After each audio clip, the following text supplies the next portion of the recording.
আজকে উনি কেন চলে গেছে? ওনার এমপি মন্ত্রীরা সন্ত্রাসী রাষ্ট্র কায়েম করছে, সেই জন্য চলে যেতে হয়েছে। ওনার মেয়র, ওনার এই যারা, আমি সবার কথা বলবো না, এই মানে বাংলাদেশে কয়েকজন মেয়রের কারণে মানে আজকে আমাদের ১ নম্বর আসনে আমার উপরে কত অন্যায় অত্যাচার নির্যাতন জুলুম করা হয়েছে। আমাদের সাবেক মন্ত্রী ইঞ্জিনিয়ার মোশাররফ হোসেনকে আমি বিচার দিয়েছিলাম, আমি বিচার পাইনি। উনি এই আমার মেয়র খোকন আমার পিছনে লাগাই দিয়েছে সন্ত্রাসী করার জন্য। তা আমার খান মার্কেট ভাঙচুর করছে, আমার বিশ্বমান হসপিটালের বর্ডারি ওয়াল ভাঙচুর করছে, আমার মাটি হাইওয়ে রোডের পাশে মাটি কেটে নিয়ে গেছে, আমার বাড়িঘর ভাঙচুর করা হয়েছে, এবং কি আমার লোকদেরকে মানে রক্তাক্ত করা হয়েছে। তারপরে আমি বিচার দিয়েছি ওনাকে, উনি বিচার করে নাই। উনি শেষে লাস্টে উনি নিজে আমার প্রতি জুলুম করছে, এবং কি আমার বাড়িঘর যেদিন ভাঙচুর করছে সেদিন ওনার দাদার করেন কখন বলছে যে আমি এখানে আমার কিছু নাই, এখানে আমাদের সাবেক এমপি ইঞ্জিনিয়ার মোশাররফ হোসেন, সাবেক মন্ত্রী ইঞ্জিনিয়ার মোশাররফ হোসেন আদেশ নির্দেশ হুকুম দিছে, আমি করতে বাধ্য।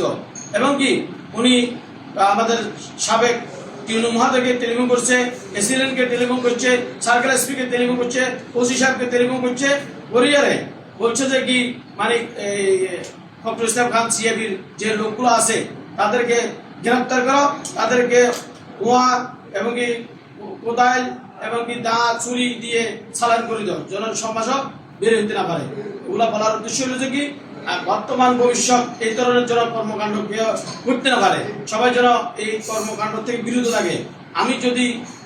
আমার কাছে যদি কেউ প্রমাণিত হয়, আমি সর্বপ্রথম আমি এই ১ নম্বর আসনের এমপি মহাদেবকে অবগত করবো, এবং কি আমাদের জনস্থানের ওসি সাহেবকে অবগত করবো আইনশৃঙ্খলা বাহিনীকে, মিরেশ্বরায় ওসি সাহেবকে আমি অবগত করবো আইনশৃঙ্খলা বাহিনীকে, এবং কি আমাদের সার্কেল এসপি টিউনু মহাদয় এসিলেন, আমি সবাইকে আমি অবগত করবো, এবং এসপি ডিসি কয়েকজন পুলিশ প্রধান কয়েকজন আমি তারেক রহমান মহাদের কাছে আমি এই তুলে ধরবো। এটা যদি আমাদের মিরেশ্বর যদি কেউ সন্ত্রাসী কর্মকাণ্ড করে, আমি জনাব তারেক রহমান মহাদের কাছে যাওয়ার মতোই আমি যদি চাই ২৪ ঘন্টার মধ্যে আমি যাওয়ার আমার ক্ষমতা রাখি। আমি তারেক রহমান মহাদের কাছে আমার যাওয়ার ২৪ ঘন্টা লাগে। আমি যদি যেতে চাই, আমার কোনো দরকার নাই, আমি ওনাকে বিরক্ত করবো না, আমি যাব না।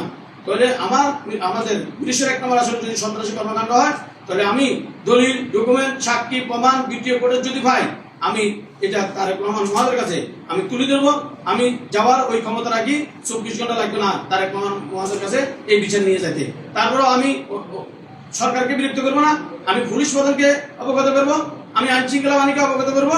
তারপর যদি আমি বিচার না পাই, তারপর আমি তারেক রহমান মহাদের কাছে শরীরে আমি তুলে ধরবো, এইসব অন্যায় প্রতিবাদ করে যাবো।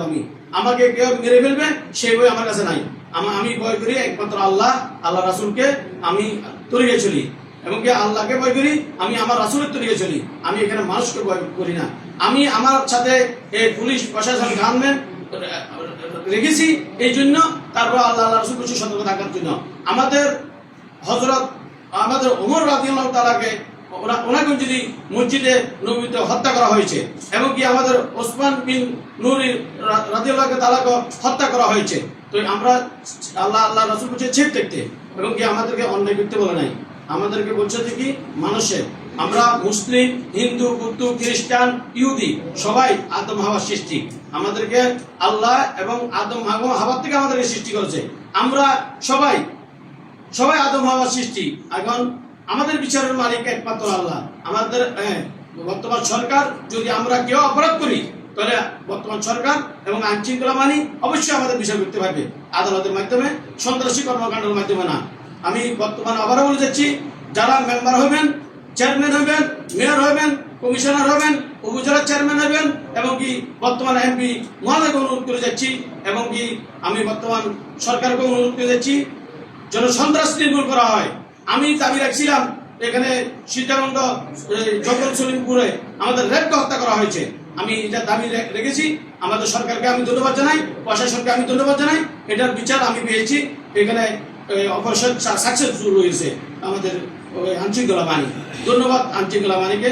আমি আইনশৃঙ্খলা বাহিনীকে পুলিশ প্রধান এবং পুলিশ বাহিনী, র্যাব প্রধান র্যাব বাহিনী, সেনা প্রধান সেনা বাহিনী, বিজিবির প্রধান বিজিবি বাহিনী, সকল আইন শৃঙ্খলা বাহিনী প্রধান আইন শৃঙ্খলা বাহিনীকে আমি ঈদ মোবারক জানাচ্ছি। আপনারা ভালো থাকেন, সুস্থ থাকেন, আপনারা জনগণের বন্ধু, জনগণের কল্যাণে কাজ করেন। প্রিয় এলাকাবাসী, মিরেশরাবাসী, দেশবাসী, সারা